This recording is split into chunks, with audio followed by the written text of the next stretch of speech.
train yards, thinking about graveyards.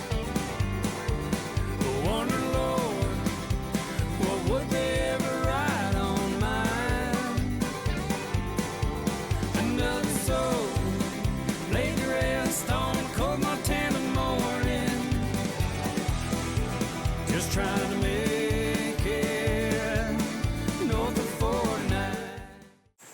Morning, guys. It's December, I think it's 18th or 19th today. So it's been almost a week since we've been out here. I've been down with a cold for 2 days here. Still not 100%, but good enough to come out and do these. And one of the big reasons I want to get out here is it's cold, so that means coyotes are moving. But we've had snow here the last 3 days, and we got a pile of it. There's, I don't know, almost, I'm gonna say 18, 19 inches there. It's up to the top of my boots. And even worse is these drifts here because it's been so windy. So what's happening is these snares, some of them are right down to the snow. Like that one's only 3 inches off the ground. I gotta move all these up because what's gonna happen is this is when you get all your really bad catches. So if a coyote has to duck to go into a snare, it's gonna get caught at the base of the neck, and that's how you're gonna get your really, really bad catches, your wrecks. It's just not nice, not humane. So this is when trappers really don't do the animals justice if they can't get out in time and fix these snares up before they really start catching. So I'm really hoping there's nothing nasty happening back here, but if there is, it is. I'll record whatever happens, good, bad, or ugly. So yeah, I'm gonna go through. It's cold as heck, so I'm probably not gonna record a whole lot unless we actually have something here. So yeah, we have one other bait to go to as well, and hopefully we won't get stuck and have to shovel a whole bunch today. But didn't make it very far here. We're just right at this snare over here.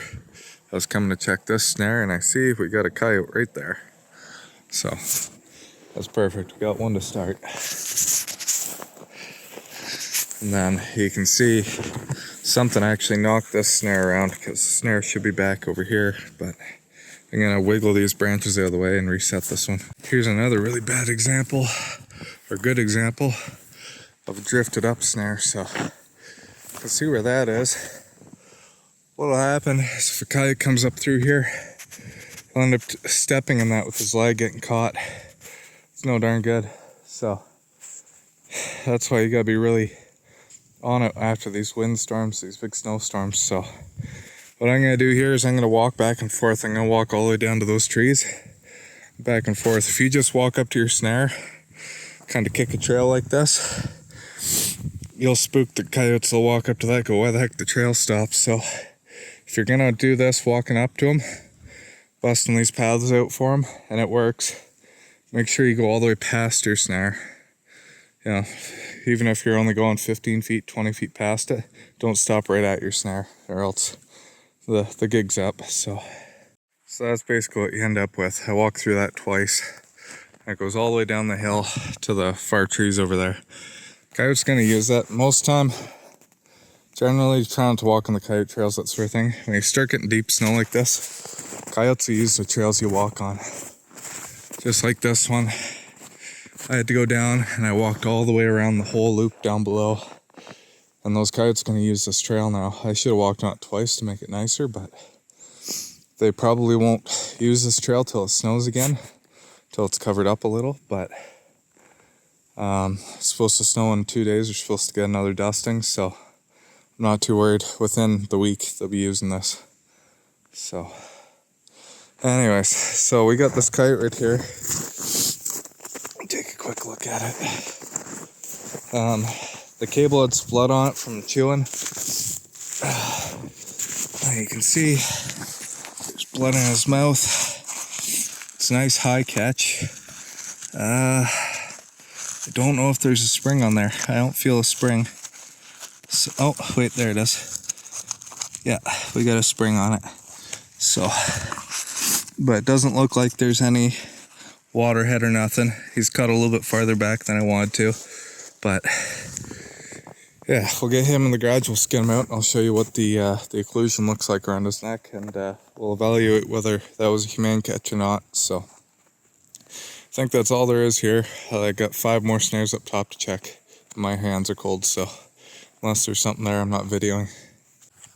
Well, just because my fingers are cold, decided to catch another one. So this one, you can see the wire's frayed pretty bad. And I'm going to fix up these couple snares up here, but this guy came around this way.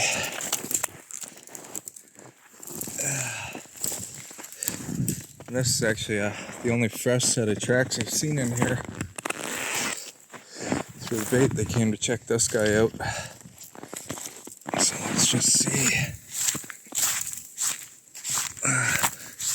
Shoulder mite. Got an ugly one. Oh, and he was almost free. Holy heck, one good pull. And then get up and out. So we'll take this one home. We're probably not going to skin it out, but we'll check. Again, no waterhead. We'll get the snare off him. That's just a big old coyote. But no waterhead in him. You'd see all down in there if there was.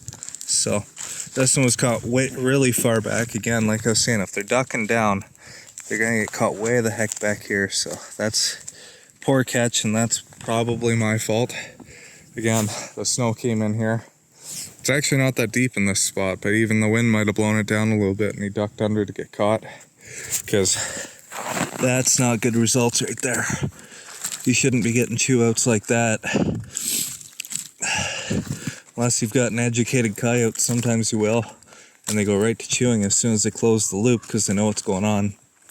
But usually it'd be like a 3-legged coyote if you did that. And this guy's got all 4s.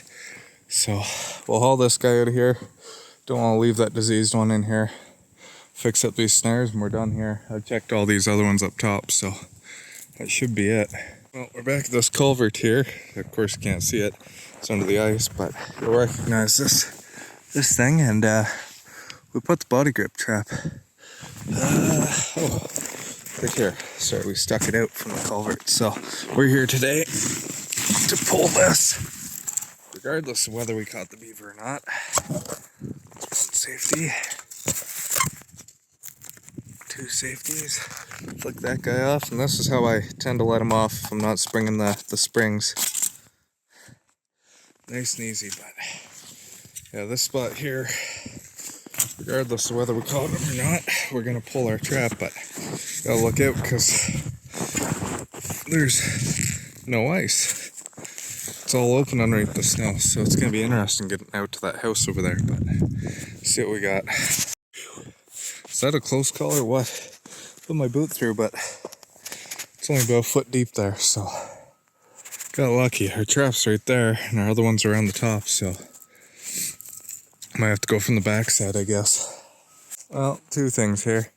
So the rat bastard shoved a big log in this thing, and I managed to get it out, but the reason why that's open right there is because that's his route for travel through here, because I've noticed a bunch of this is still thick. So I can probably walk around this way. I'm not going to try it because I don't feel like getting wet. But yeah, a bunch of this is still thick. So that's one of his main spots he's swimming through. But yeah, the other thing is, so this is the reason why I use twisted up wire, double wire. Because if one side snaps, the other side still holds. I can see it. Now I know to replace this wire. If I only had 1 strand on this, it would have been broke off. So if it was not under ice trapping, that trap would be gone. Who knows where with the beaver. Well, you've seen me fish them out before, so. But yeah, and then I kicked a bunch of snow in this hole. I see it's falling in. I might kick some more in a few minutes, but I'm not planning on killing the beaver by freezing them out. So I'm gonna kick this hole back in maybe in February or whatever will come with snares. And set him up, but I'm gonna leave this guy alone for now. He's got tons and tons of food anyway, so let's check that other trap. I doubt we have anything because how thin this ice is, but you never know. Well, this kind of sucks. We're at our next coyote bait here, and looks like the birds got to this one, so again, we'll take it out, dissect the kill on it. But my hands are darn cold. We had one chew out on a snare there. That's the only coyote so far. But I'm lifting all these snares up because they're pretty low, like we were saying, that snow kind of blew in here. So you can see that's only like 6 inches off the ground. But not seeing anything else. I should pretty well be able to see any coyotes from where we are here. So I think that's it for this spot. So in talking about that chew I just had, this is kind of evidence of a smart coyote that's around here. So I came right underneath the snare, and he's gone right up to a few other ones and backed out. So that's likely the same coyote that chewed out. And you get these ones, they've been caught before, that sort of thing, and you've had a wreck, whatever's happened, they've got away. Or they've seen other coyotes get caught enough times.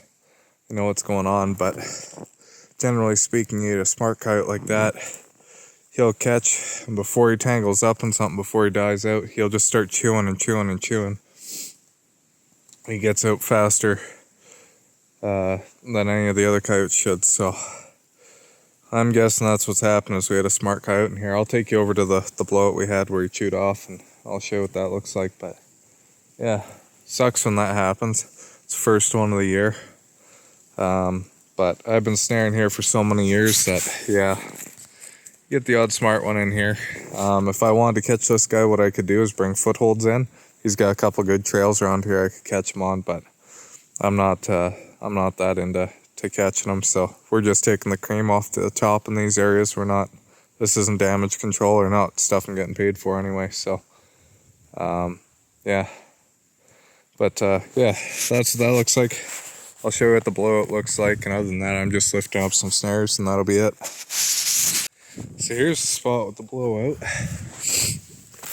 Yeah, trying to make too many steps around here, but see, we got blood on the tree. Chewed up a lot of crap around here, all the twigs and everything off. This is that big blown up circle we used to get before we were using the kill springs. So this cable that was here, I don't know where the heck I dropped it, or I don't know. But the cable that was in here on this one, it was a 5/64 cable, and it was the darker colored, so I know it was those snares that were given to me. None of them had kill springs on them. They had, I think it was a 3/32 lock on the 5/64 cable. So yeah, either we caught a foot because it was too low, or we got a coyote, probably not great, didn't have the kill spring on there, wasn't a great catch, and he had time to chew that out, and you can see he obviously spent a bunch of time here, judging by all those big catch circle we got going on here. So replaced it, not really expecting to catch a coyote in this one, but yeah, I just put out a big meat sickle over there. Hopefully we have a little bit of luck when we come back here. Probably gonna be about 5 days, 6 days again. Yeah, only 3 coyotes today, and only one good one. One lost to birds, one shoulder mite. But we're gonna dissect those again here later tonight. Make a separate video for all that. But yeah, if you're enjoying it, like, share, follow, subscribe, and we're gonna keep going all winter. So thanks for watching, guys.